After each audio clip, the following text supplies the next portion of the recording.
Os peregrinos silenciosos. Os peregrinos silenciosos são garou descendentes do primeiro lobisomem a descer até a Umbra Baixa. Reza a lenda que no início do mundo, quando os lobisomens eram apenas uma tribo única e a morte era um espírito novo, alguns garoas seguiram por uma estrada escura, que ninguém mais conhecia. Uma jovem deu pela falta de seu pai, e caminhou por muitas estradas, procurando por ele. Foi quando chegou ao mundo espiritual, sob uma frondosa árvore, que parou para descansar. Uma coruja pousada em um dos galhos mencionou a descida dos garous com a morte, e a jovem insistiu que a coruja levasse por aqueles caminhos. O espírito da coruja achou a menina teimosa, mas disse que a levaria. O caminho foi longo e difícil. Ao chegar aos portões da Casa da Morte, a garou conseguiu convencer o guardião a deixá-la entrar e libertar aqueles que quisessem ir, desde que ela fosse rápida. A jovem correu o máximo que pôde, tentando chamar por todos os garou ali presentes. Quando atravessou o portão correndo, no entanto, deu-se por conta que pouquíssimos a seguiram. Alguns desistiram. Outros se perderam, e deram origem às aparições. Mas um dos garou conseguiu segui-la, o próprio pai. O lobisomem disse à filha que já não podia estar entre os vivos, as regras de Gaia haviam mudado e ele não podia desafiá-las. Mas que pela coragem da filha, ele e os outros espíritos dos ancestrais voltariam, por períodos curtos, quando seus filhos tivessem a necessidade. A jovem teve de retornar ao mundo dos vivos sozinha, e apesar da promessa dos ancestrais, jamais foi a mesma. O caminho longo e difícil a tornara forte o esguia, e a escuridão da Umbra Baixa tornara seu pelo completamente negro.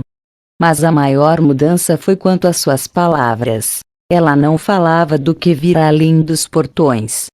Os peregrinos silenciosos sempre se opuseram ao Imperium e à Guerra da Fúria. Enquanto seus primos se refastelavam em seu próprio ódio e elitismo, os peregrinos viam o lugar dos humanos ao lado dos lobos, todos parentes a serem protegidos e educados. Da mesma forma acreditavam que as outras raças metamórficas não eram menores aos olhos de Gaia.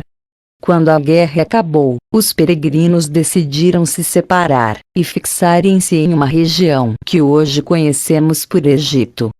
Lá, os peregrinos se misturaram a povo que vivia próximo ao rio, e viveram bem até que dois vampiros anciões decidiram lutar pelo território todo.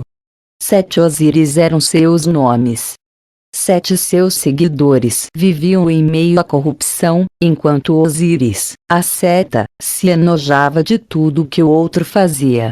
Os peregrinos acreditaram que dos males, o menor seria Osíris, já que poderiam depois expulsá-lo do Egito. No entanto, a guerra durou muito tempo. Osíris fora derrubado, e depois dele, seu aliado, Horus.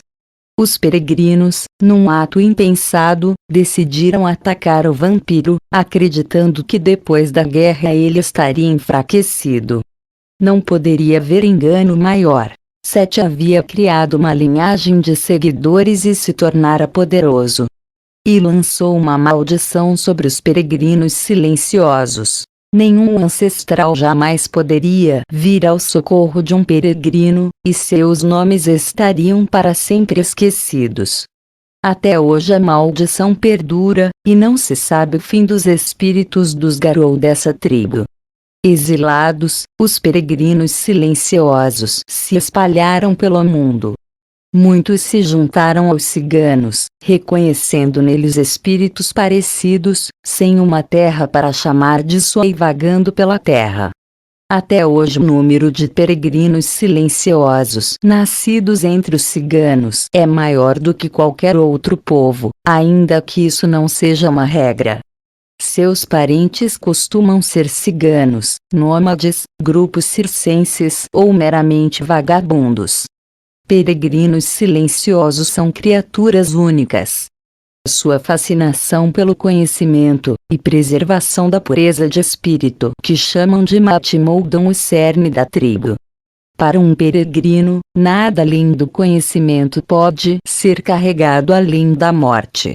E sem mate, não é possível seguir para um lugar melhor após a morte. Aqueles corrompidos, sem o mate, são jogados para serem devorados por uma besta. Ou se tornam aparições.